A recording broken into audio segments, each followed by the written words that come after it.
Assalamualaikum warahmatullahi wabarakatuh. Nama saya Siti Atira binti Razak dan hari ini saya akan terang sedikit tentang tujuan dan kepentingan Piagam Madinah dan Perlembagaan Malaysia.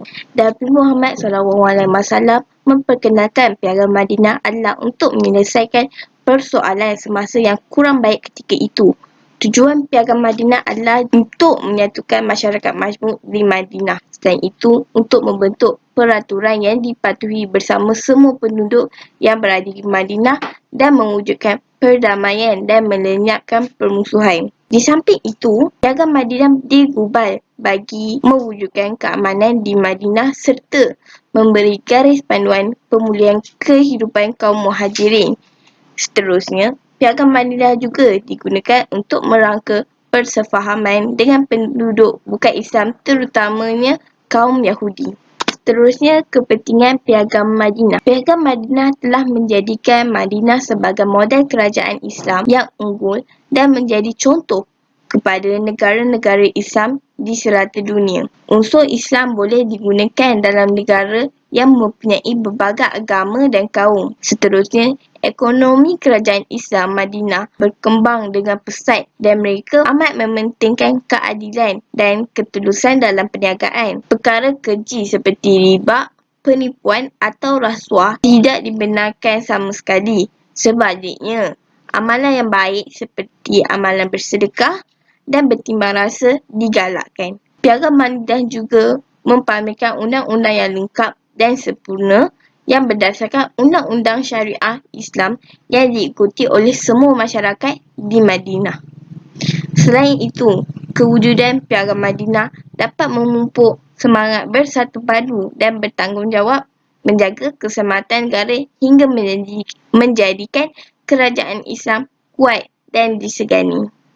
Seterusnya, tujuan Perlembagaan Malaysia. Tujuan Perlembagaan Malaysia ialah untuk mewujudkan satu bentuk pemerintahan yang adil. Kewujudan Perlembagaan Malaysia dari segi sejarah berdasarkan tolak ansur antara beberapa kaum dalam beberapa perkara seperti hak istimewa orang Melayu, bahasa Melayu sebagai bahasa kebangsaan, agama Islam sebagai agama rasmi negara dan sebagainya. Namun begitu, walaupun agama Islam ialah agama rasmi negara, tetapi agama lain bebas dianuti selagi tidak melanggar Perlembagaan Malaysia. Di samping itu, Perlembagaan Malaysia juga dapat mengelakkan penyalahgunaan kuasa oleh pemerintah. Sebagaimana yang digariskan dalam perlembagaan, terdapat beberapa peruntukan tertentu yang khas untuk YDPA dan raja atau yang di-Pertua Negeri. Dalam hal ini, walaupun baginda mempunyai bidang kuasa tertentu, tetapi segala tindakan mereka adalah tertakluk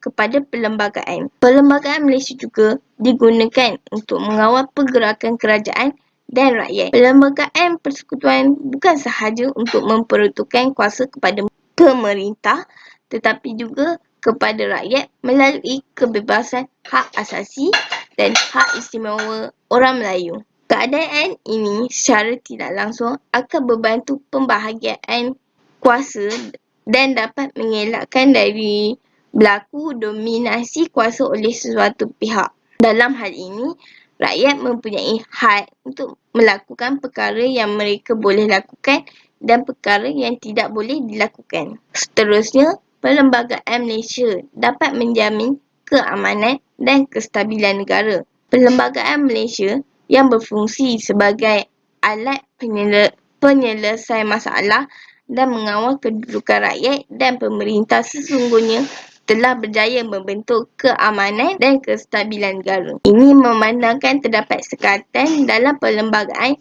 yang mengawal pergerakan setiap warga negara Malaysia walaupun mereka diberi kebebasan dan keistimewaan tertentu. Kepentingan Perlembagaan Malaysia adalah bagi menjamin kestabilan politik dan sistem pentadbiran yang cekap.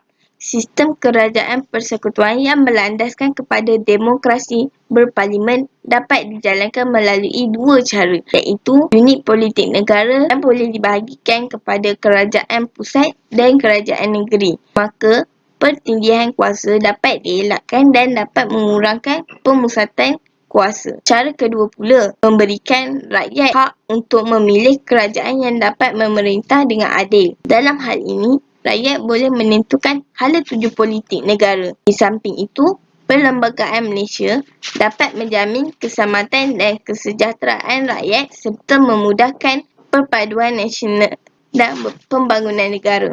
Perlembagaan Malaysia juga dapat menentukan tanggungjawab rakyat dan batasan atau larangan seperti hak istimewa orang Melayu dan bumi putera yang tidak boleh dipersoalkan.